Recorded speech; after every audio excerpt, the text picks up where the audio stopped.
This is Dr. Jerry Hesch, a physical therapist from the Hesch Institute in Aurora, Colorado. And my client is a 42-year-old physical therapist and household engineer of 3 beautiful children that I see at the swimming pool in our neighborhood. And she presents with symmetry of her pelvis. And one of the things I want to point out is that symmetry does not represent function.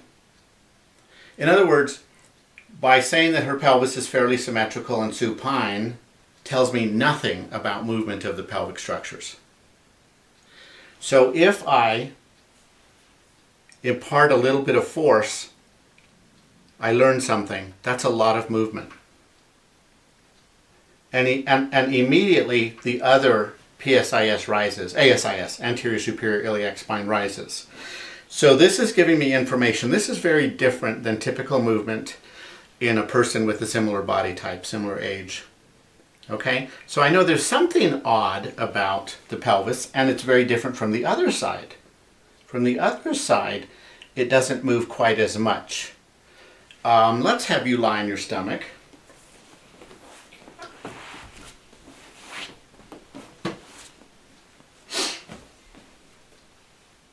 And in prone, the PSISs look fairly symmetrical, as does the height of the iliac shelf, okay, and also coming underneath the sit bone, fairly symmetrical.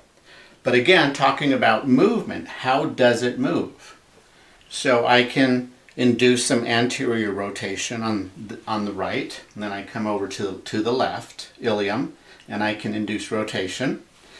And then when I test inferior glide, I can take up the slack and I can see movement happening through her feet. So the force goes through the sacroiliac joint, into the hip joint, down into the lower extremity. When we come over to the right side, there's no movement. I'm putting a moderate amount of force. I'm putting more force than I used on the left side, and there's no movement. So now I'm going to do a superior spring test. And so I'm going to come underneath the sit bone, underneath the ischial tuberosity on the left. I can take up the slack easily. That means I can get a little bit of movement with 15 pounds of force. And then the movement stops, and that's called taking up the slack. And then I can impart additional force, and I can see her head bob when I do that. On the right side, I'm pushing with 15 pounds of force, and there's no movement. I'm not able to take up the slack. It's stuck. So now I'm doubling that force, or even using more than that, and there's no give. She has a stuck right hemipelvis. Okay? So why is it stuck? The name that I give for this is going to be dependent on the tone of the ligament. Again, we can't use a positional diagnosis. It's stuck in both directions. So is it perhaps jammed up? Is the ilium jammed superiorly? Or is it perhaps jammed inferiorly? And I don't know that until I test the sacrotuberous ligament. On her left side, the sacrotuberous ligament is easily found, and I can indent it just slightly. That's normal. On the right side, the sacrotuberous ligament is prominent and it feels like bone. I cannot indent it. And because this right sacrotuberous ligament is prominent and tight, it's taut, then that implies that the ilium may have slipped downward in relationship to the sacrum, lengthening that, increasing tension in that ligament. Now, the body responds to asymmetries of the lower body or changes in movement in the lower body. And I've screened the rest of her spine all the way up to C1 and the occiput, and that's where I see another motion restriction. So let's have you lie on your back. And we're going to deal with subtleties that are probably difficult to capture with the camera, but maybe on the side where there is mobility, maybe the camera can pick that up. I'm the cameraman, and I'm just going to film from the left side of the body. And when I palpated, I checked the cervical spine for mobility, and when I come up to C1, I come underneath the mastoid process, just below the ear. It's that bump, the mastoid, and I come underneath that, and then I hit the transverse process of C1, the C1 vertebrae or the atlas. And when I do the same thing on the right, I hit it quickly. It's not as deep as it is on the left side. Now, when I push into it, I can move her whole neck. So C1 has mobility to the right. When I come underneath the right one, of course, I encounter that transverse process quicker. There's increased tone in the right. And when I try and spring it to the left, it's stuck. Of course, I could use a large force and bypass that and create movement in the joints below that. But when I'm using a small controlled amount of force, we have movement left to right, but we do not have right to left movement. Now I'm going to come underneath that vertebrae, and she's prominent on the right. The right side is pronounced, it's posterior. Now I'm going to lift up, and you can see that I can induce rotation of her head and neck, pulling up on C1 just below the occiput on the left side. Now I'm going to try the same thing. I've got a tiny bit of movement there, and then the movement was taken up, and now there's no give. With a reasonable amount of force, I'm not getting any movement. So we call that right rotation and right side glide of C1, of the atlas. Okay?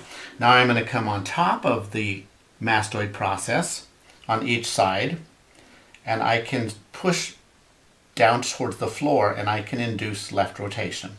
So this little tiny bit of movement occurs in the occipito-atlantal joint. And now I'm going to try and do it on the right, and the right one is prominent. So the occiput appears to be rotated to the left, and I cannot spring it to the right. I try to push down on the right, and it doesn't move with a reasonable amount of force. And on the left, it does spring. Okay? Now I'm going to come underneath the mastoid, and I'm going to lift up towards me, so I'm inducing right side bending, and that moves easily. And I'm going to lift up on the right side, and there's just no give. There's no left side bending of the occiput, but there is right side bending. And this effectively, this creates restriction on both sides when I try and create upper cervical traction, which requires a contact anterior to the ear, anterior and superior, because the upper two joints are in the front of the neck, all the other facets are in the back. So when I try and do traction, there's no give. And if I put her in flexion, there's no give. I should be able to easily traction the head, and get movement, and have that movement translate down to her feet. But that's just not the case. And by using a small force that I have practiced many, many times, then I'm isolating upper cervical, and the same thing with her neck and extension. So here's the curious question. She has a right downslip of the ilium. Does that restriction of sacroiliac motion on the right, does that affect the upper cervical spine as a pattern of compensation? And the best answer is I think so, but I'm not sure. So we're going to treat the downslip, and then we're going to come back up and see if there's a change in that pattern. And I suspect that I will certainly have to do some treatment to the upper cervical spine. But I think that that there will be some motion that's freed up in response to treating the sacroiliac. That's just based on experience. And she has had sacroiliac symptoms, low back pain for some time, correct? On and off. Mm-hmm. And you certainly have a history of cervical pain, cervical dysfunction, migraine. Headaches, yes. Headaches. Chronic ear fullness. Ear fullness. You also have a little bit of restriction in the jaw. We spring tested superior glide or compression of the right TMJ, and that moved, and on the left, and on the right it didn't. Yeah, I have a lot of tightness in my jaw. Yes, yeah, yeah. I feel it. So I suspect there's going to be some work to be done on the upper cervical spine to restore normative mobility. But I do think that some motion will reflexively release when we release the downslip. And it's very important to treat the bottom of an injury pattern in the body. So it's very important for me to treat the ilium before treating the upper cervical. And I screened her feet, her ankles, the joint below the ankle called the subtalar joint, screened her hips, screened her pelvis, lumbar spine, thoracic spine, rib cage, clavicles, acromioclavicular joints, worked all the way up. And the most prominent restrictions of motion we have already identified. And I want to just show how simple treating downslip is. And downslip doesn't get much attention in the literature. And you'll find that a lot of the videos on YouTube are created by me that discuss treatment of downslip of the ilium. It's most unfortunate. I'm trying to bring awareness of the problem to the community. So I want to push your right ilium upwards. But what angle do I need to do that at? I want to basically capture the angle of your sacroiliac joint. And what I do is I push upwards, okay? And there's a little bit of give, and that's very surprising to me. Because most of the time there's no movement when I push straight up. Usually it requires 15 degrees of adduction.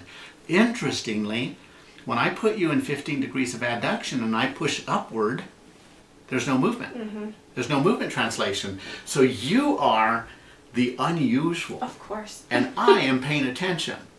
Mm-hmm. You know, I'm proud to say I just discovered that. Mm-hmm. So I'm not predicting the pattern and finding that pattern. I'm predicting a pattern and saying, oh my God, the pattern's not there. Mm-hmm. So there's nothing's going to happen if I push this up, and it might seem a little counterintuitive. You know, this is the restriction. This is the direction that there's no movement, and theoretically I should try to move it up in this direction. But experience has taught me that I need to find the angle that actually allows upper movement for it to work. Okay. And it's interesting if we abduct a little bit and then test it there, and that doesn't work either. So what I'm going to do to treat your downslip is something something that is so very rare, and that is to push straight up through the right leg, and I'm going to hold that for 5 minutes. So there's no reason for me to leave the camera running for 5 minutes while all I do is push and take up the slack. Okay. And stay there for 5 minutes.